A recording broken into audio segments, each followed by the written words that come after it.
continue to live in their own homes and communities.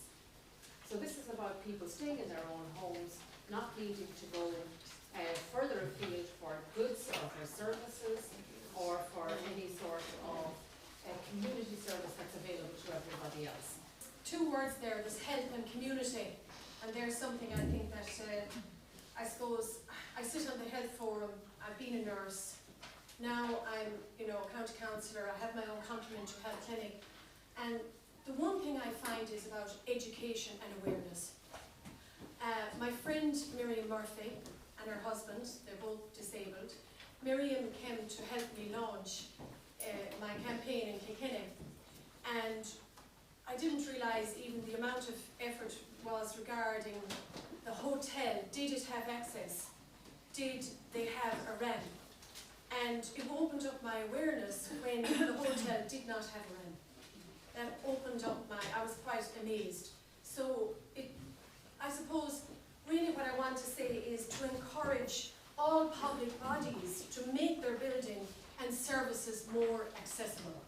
And before I came here today, I spoke to a friend of mine, and I said to him, what is it that you want? And he said, car parking facilities, please let not people use them. But also, he said, to make the buildings be more accessible. I do believe that it's all very much about independence, to create independence. When Miriam came to Kilkenny, we got her into the local school, herself and her husband, to give a talk to the local students.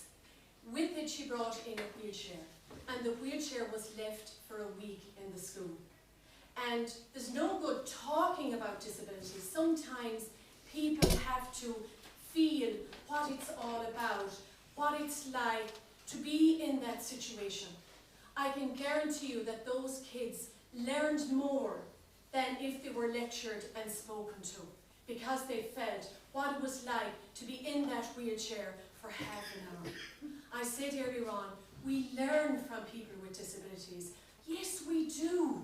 We're all here, we're all the same, we all connect, and we're all here to help one another. This is a no-brainer, common sense. Stop the funding, help the people that need the help, the weak and the vulnerable. And let's get on and educate the young ones and ourselves to be all working together.